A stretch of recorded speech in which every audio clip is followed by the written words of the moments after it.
Senator Risa Ontiveros. Thank you. Salamat po, Madam President. Madam President, sinusugundahan ko rin po ang motion ni Senador Mig Zubiri na i-strike ang video po na iyan sa record nitong sesyon. Ulitin ko lang po ang sinabi ko last week sa sarili ko namang privilege speech.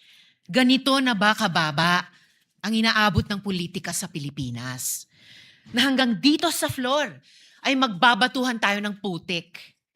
Sanay naman tayo sa pakikipagdebate, pagtanggap ng batikos at pagsagot sa mahihirap na tanong. So, hindi ako sensitibo sa puna. Sanay ako dyan. Pero, Madam President, ang pinakita po na video ay fake news.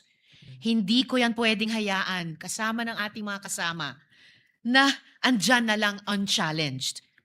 Delivering a privileged speech is not the same as having the privilege to have fake news entered into the official record as if it were evidence. The materials presented made serious claims about the intentions of fellow senators, including allegations about pursuing charter change without presenting proof sufficient to support those conclusions. Kung may aligasyon tungkol sa charter change, ipakita ang boto, panukala, o aksyon. Huwag naman hahantong pa, gaya ni sinabi ng kasama natin, sa conspiracy theories.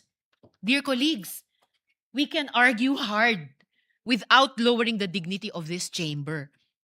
Last week, nag-privilege speech po ako tungkol sa barilan dito sa Senado. Napakarami pong nagsabing magtatanong sa akin pero wala naman ngayon. At ngayon, may bago na naman pong kwento. Ibang storya na naman po ang gusto ngayong linggo. Nakakahiya na, please. Araw-araw na lang bang ganito? Huwag naman sanang dumating ang araw na wala na tayong mukhang maiharap sa mga Pilipino. At for the record, gaya din ng sinabi ng maraming kasama, malinaw naman ang track record ko na mariin na pagtuto sa charter change at gaya ng sinabi ng mga kasama, wala pong pinag-usapang charter change. Muli, Madam President, for the record, sinusugundahan ko po ang motion. Salamat po, Madam President. Thank you, Senator Risa Ontiveros. May we recognize Senator J.V. Ejercito. Yes, thank you, Madam President. Likewise, may I also put on record that I support the motion of Senator Zubiri that the privileged speech of our colleague be stricken off the records. And Madam President, allow me to explain. Let us not allow this august institution to be used as a platform for disinformation. Fake news is already a serious problem in our country, one that continues to mislead the public, distort important issues, and erode trust in our institutions. Sinisigundahan ko rin ang mga pahayag ng aking pong kasamahan kanina. Yung pong Constitutional Assembly, Charter Change or People's Initiative, kailanman hindi namin napag-usapan o kailanman hindi napag-usapan ng lahat dito sa Senado. At siguro kung magbabalik na ho tayo, Madam President, naalala ko po, siguro first time in history that 24 senators came up that rostrum declaring that we are all in unison against People's Initiative, against charter change, and against any constitutional assembly. So hindi pa ho natin kailanman pinag-uusapan yan kailanman. Precisely, Madam President, we are policymakers. We carry a greater responsibility to uphold the truth and set a higher standard in our public discourse. Madam President, sa akin po, sa akin na lang po, personally, I feel sad about what is happening to our institution lately.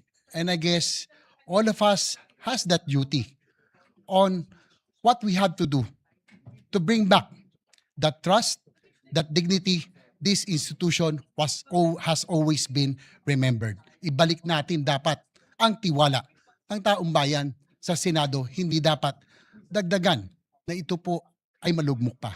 Ibalik ang tiwala sa Senado. Maraming salamat po, Madam President. Thank you. I believe that all the members of the minority have signified their feelings about and thoughts about the privileged speech of Senator Marcos. There has been an objection by Senator Rodante Marcoleta. May we hear the reasons for the objection? Madam President, before I start, I would like to I'd like to be sure if our colleague Senator Lito Lapid will also stand to second the motion. Oh, I mentioned that all the members of the minority, I failed to mention Senator Lito Lapid. I am sure that the good senator from Pampanga would like to associate himself with the motion of Senator Subiri. Okay. Madam President, Proceed. I got his word. He is not seconding the motion of my amiable friend, the former Majority Leader, Senator Mig Subiri. Madam President, the motion was premised on Section 93 of the Senate Rules. May I read this again, Madam President? Acts and language which offend a senator or any public institution shall be deemed unparliamentary. Madam President, I have not heard any word from Senator Jaime Marcos that offended the sensibilities of our counterparts in the minority. I think what is being objected to, Madam President, which is not covered by the rules, are the videos that were presented during or before her speech. Pwede ko bang malaman, Madam President, kung yung pinay-strike out, kasama po yung video na nakita natin na kung saan ay nagsasalita ang ating kasama, Senator Risa Ontiveros. Kasi po sinabi niya, while BP Sara is in power, the threat of a full-blown Duterte comeback is still a very real and present danger. Sa akin po, walang problema yun. Opinion niya yun eh. And we have to respect that opinion. Yan po ba'y pinaalis natin? Gusto ko lang pong malaman, isa-isahin natin. Pangalawa po, nakita ko rin po yung sarili ko. Kasi po, ako'y naanyayahan sa isang television program, tinanong lang po ako, totoo po bang merong connection yung coup? Kasi po ang tawag coup eh, hindi naman po coup, yung karaniwang nangyayari po sa buhay ng Senado yun eh. Palitan talaga yan. Maraming beses na po yan. Ang sabi ko po, kasi kinukonekta daw nila sa impeachment. Sabi ko, hindi po siguro. Sabi ko, dahil sa ngayon 12 kami. Hindi mo kinakailangan naming mag-coup para lamang i-prostrate natin yung impeachment. Palagay ko po, hindi. Yung po bang opinion ko na yun, tatanggalin? Gusto ko lang pong malaman. Kasi po, meron pa po ngang sinabi, sinungaling. Meron din po nagsabing gano'n eh. Ang ibig ko po sabihin, Madam President, ngayon po nakita natin the vibrancy of democracy in this chamber. Isa-isa po silang nagsalita lahat. Nabigyan ng pagkakataong ipaliwanag ang kanilang panig. Hindi po ba maganda ngayon na nakita ng taong bayan, nagamit nga lang po yung kanyang presentation. Pero naging daan para mapakinggan ng buong mamamayan. At sila na po ang final arbiter, Madam President. Ako nga po eh. Ako nga po. Kailan lang nag-privilege speech ang isa sa atin dito. Habang nagsasalita siya, pinadaan niya ang isang slide na merong isang papel, na merong takip, at pagkatapos merong nakasulat, care of Congressman Marcoleta, 500. Isang kapirasong papel na tinakpan. Nung hindi pinatos ng media, kinabukasan, nagpa-interview siya, hindi minsan, 2 beses, para lamang ipangalandakan ang importansya ng papel na may takip at merong nakasulat, care of Kong Marcoleta, 500. Nagsalita po siya sa media 2 beses at paiimbestiga raw ako sa ombudsman. Dahil po ba sa media nangyari yon at hindi dito? May diferensya po ba? Wala. Walang diferensya yun. Pareho lang yun. Napakasensitibo natin sa ibang banda. Pero hindi natin nakikita ang ginagawa natin. On the other hand. Bakit po hindi nasasagot hanggang ngayon yung tanong ni Senador Risa? Bakit po tayo nagkaganito ngayon, Madam President? Kasi po, napigilan lang akong magtanong. Ngayon ko na po tatanong. Alam po ba ninyo kung bakit tayo nagkaganito, Madam President? Kasi po matagal ko nang sinasabi, 9 na buwan na po ang nakararaan, ngunit ayaw nating ituloy ang pag-iimbestiga sa flood control scandal. Isang pinakamalaking nakawan sa ating bansa Parang ninakawan ng isang pamilya sa tanghaling tapat at ang mga magnanakaw ay hindi nakamaskara. Nakakurbata lahat. Nakabarong Tagalog. Paano hindi masisira ang kumpiyansa ng mamamayan kapag tinalikuran natin ang ganong pananagutan? Ano pong sinabi pa sa akin?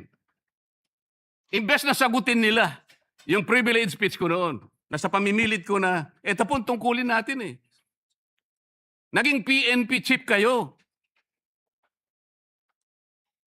Ako po'y humanga sa inyo noon.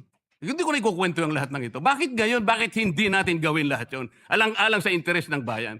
Kaya po tayo sumadsad ngayon dahil yung pananagutan na yun, inipilit po nating pigilin. Ang dami po nating pinagtatakpan. Tumayo siya, imbes na sagutin niya ang aking sinasabi. Ano po sinabi niya? Kung ano-ano po sinabi, nagpalabas din po siya ng napakaraming video na kinakampihan ko si Diskaya, nag-bla-bla, na ang asawa ko raw ay independent na ganito. Lahat po. Pati yung tayo ko sa Congress noon, na sinasansala ko yung mga kasama ko because ngayon ko lang nakita ang Vice President, nagpipresent siya ng budget for 2025. Inaaglahi siya sa budget 2022 and 2023. Yung mga ganun po. Bakit po ngayon biglang nagbago ang kulay natin? Bakit po ganyan tayo ngayon? Bakit po napakababa? Siguro po, kung may pagkakataon tayo, maring bukas o kamakalawa, makikita po ninyo yung complete video yung nangyari nung Lunes, May 11, 2026. Kung paano, alas 7 pa lang ng umaga, nandito na yung tropa ng NBI na nakipag-coordinate sa opisina ng OSAA. Sapagkat balak pala nilang hulihin ang isang senador. Hindi po ba? Nagkaroon na po ng admission. Tinanong ko pa nga yung ating former SP kung nakita niya yung warrant of arrest. Pinakita ba sa'yo? Sabi naman niya, hindi. Naniwala po ako ron. Ngunit bakit sinabi niya, mag-coordinate kayo sa USAA? Alam po ba niyo, Madam President, kung ako po ang Senate President, kaya ko lang naman ginagawang halimbawa ito, Madam President, dahil hindi naman po ako magiging Senate President. Kung ako lang, hindi ko papayagan yon, Madam President. Bakit po? Respeto na lang sa premises ng institusyon na ito. Gawin niyo ang gusto niyong gawin. Huwag dito. Nakikiusap ako, utang na loob. Huwag dito. I will do that. Pero ano po nangyari? And the rest is history. Hinabol po ng hinabol, kamuntik na pong nahulog sa hagdanan ng Senator Bato. Ganun po ba ang pagtrato sa isang senador? Sinasagot ko po yung tanong, bakit po tayo nagkaganito? Isipin po ninyo, bakit hindi kayo magsimula doon? Meron po bang isa sa mga minority counterparts natin ngayon, Madam President?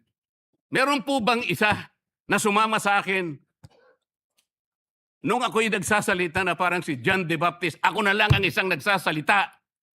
Ituloy natin ang investigasyon.